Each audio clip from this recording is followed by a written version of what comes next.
The Cathedral of Baseball. That is what many Boston residents refer to Fenway Park as. This historic stadium is a staple of the city and is featured in many Boston films. If it's not explicitly shown, the ballpark is at least mentioned, like in Good Will Hunting. The legacy that this stadium holds is something that a Boston-born filmmaker just has to mention. Ben Affleck did a little more than just mention it in this film. He robbed the place. Well, not Ben Affleck himself. He didn't go that far downhill after the breakup. Rather, he wrote and directed a film in 2010 that all leads up to a true Bostonian climax, robbing Fenway Park. Affleck both idolizes and diminishes the cathedral's divine existence in this love letter to his hometown, the town. This movie doesn't fail to lock you in when the final heist comes around. To rob Fenway Park is boldly layered insanity, and the way it plays out is even more so. So let's bang out in the hub, watching these wicked smart townies skip dunks and show these fucking Saudis what robbing the heart of Boston can do. I am sorry to any locals, I'm trying my best. Also, wait, can I even talk like that?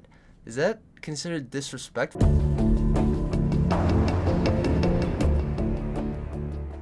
To get to the heist, we first need to establish the rest of the story. If you've seen it, skip to this point in the video, or just stay for a synopsis reminder. In the town, we first meet the townies. Doug and his crew are true professionals, if you consider robbing banks a profession. We first see them robbing a bank and having everything under control until Jem, the hothead of the group, decides to take a hostage. That's something that this crew never does. Perhaps because of this inexperience, they let the hostage, which was one of the bank managers named Claire, go free. The problem? Claire is a local who saw way too much for the crew's comfort. So now Doug has to keep an eye on her and make sure she won't talk. The second problem? Doug quickly falls in love with Claire. For a long while, Doug hides his true self, keeping Claire in the dark because if she knew that her current lover had taken her hostage a week earlier, she probably wouldn't be ecstatic. While Doug's trying to balance that, the FBI is circling in. John Hamm's character suspects that this crew of townies is responsible for the robbery, but can't quite prove it yet. Doug, Jem, and the boys try hard to stay out of the FBI's crosshairs. Still, the pressure is mounting.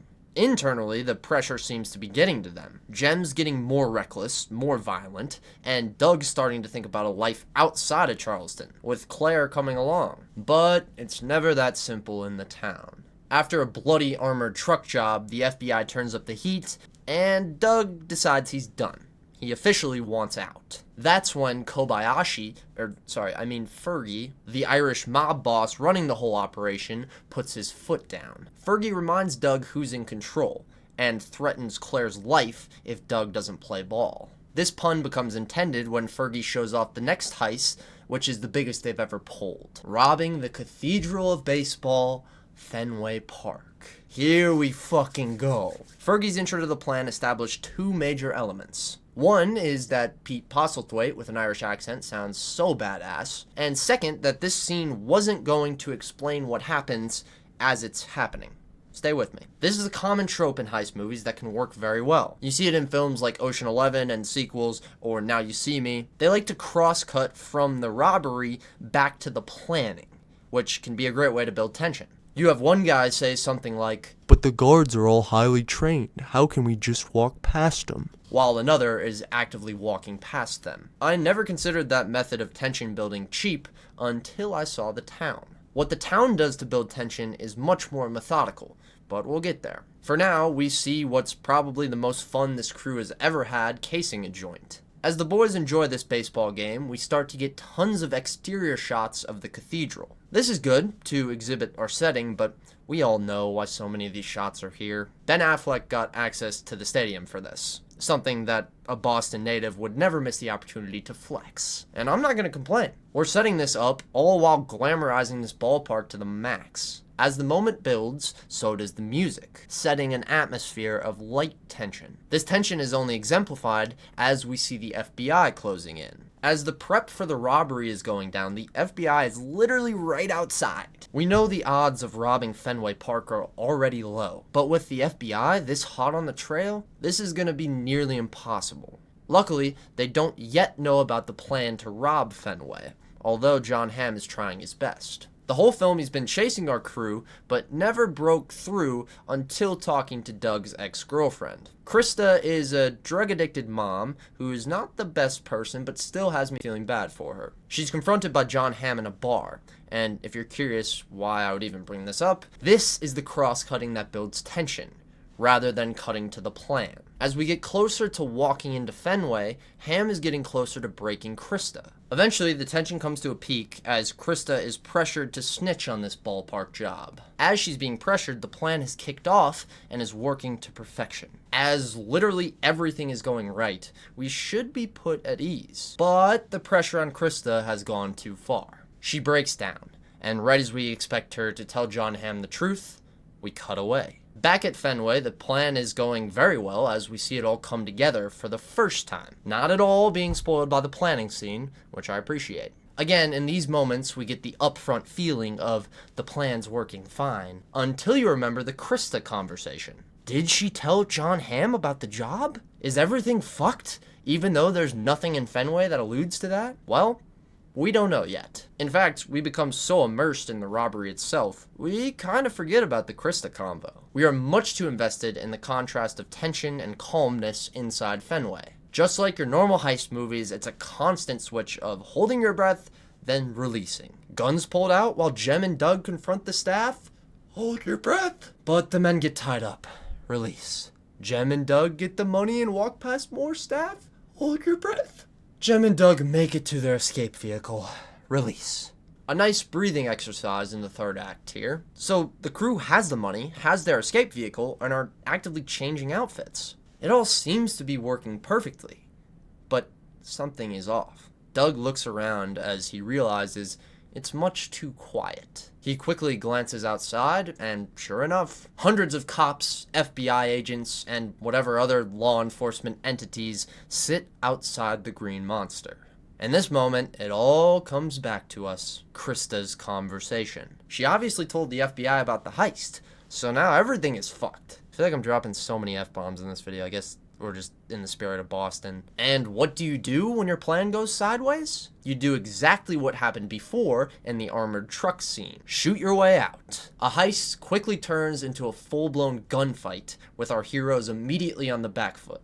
Okay, maybe calling them heroes is a little far. Honestly, the robbery itself is over pretty quick, but it still feels so epic. A massive build-up, all for just like 10 minutes of tension, and now we're watching our crew get gunned down. It takes all the air out of the room. In their last moments, the irrelevant members of the crew seem to be given small character qualities. It's like they gave these guys depth right at their end, which is better than not, I guess. It really doesn't matter too much because our focus is right back on the main two. Doug and Jem quickly throw back on their cop outfits, and we get a moment to breathe out. Not for long, though, because the contrast of safety and danger keeps getting played up, as within a few minutes, John Hamm is told that the men are escaping in cop uniforms. The tension is back, and as the men try to walk off into the sunset, John Hamm notices Jem. He tails him just a few feet behind as Jem refuses to stop walking. At this point, it's clear because of his character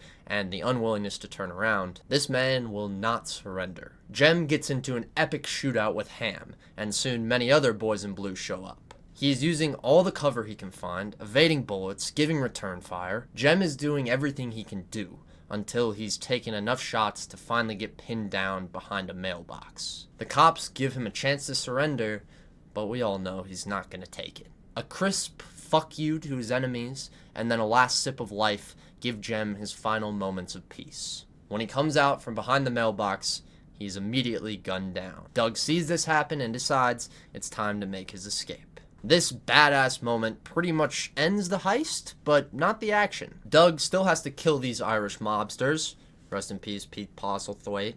Ooh, I said it right. And then get out of Charlestown, which he either does or doesn't, depending on which cut you watch. For me, the ending, although poignant, is not the important part. The robbing of Fenway Park will always be my highlight. From a lesson on pacing your tension to an epic shootout with unavoidable death, this is the boldest heist in movie history. You have just the idea of robbing the cathedral baseball as your first bold stance, showing that no film is swinging harder than the town. And on top of that, every choice this film makes is bold. The movie doesn't fall back on some over-explained heist playbook. It instead forces us to live in the tension rather than narrating it away. The movie doesn't protect its characters with happy ending logic. It instead lets them die messy, because that's the only way this gritty screenplay could end. In finality, this love letter to Boston has a harrowing takeaway. This city can love you and kill you in the same breath. So next time you think you've seen a wicked smart heist flick, remember, these townies didn't just knock off a bank, they knocked off the heart of Boston. And with that, thank you for watching, Matt. Specifically you, Matt. And of course, to everyone else who watched this one, thank you. Yeah, I had a lot of fun making this one. A lot of fun trying to put on the Bostonian accent, which I do apologize again to the locals for. I do think that there's just so much more of this movie that I didn't cover. Honestly, I took kind of a tight angle on it, an acute angle on it, you could say, and I realized how much more to this film there is that I'm not talking about. So if you want to see a follow-up, possibly just talking about the ending after the heist, because that's what's kind of catching me the most, please let me know. I'll get that done. Then real quickly, I do want to shout out the Fresh Out the Film podcast, which is me and my sister's podcast. We get out of the movie theater, go right into the car, and turn the mics on immediately. So try to capture that energy from the theater, put it on to our podcast, and it shows, I think, at least when I listen to it. But yeah, I think that's it.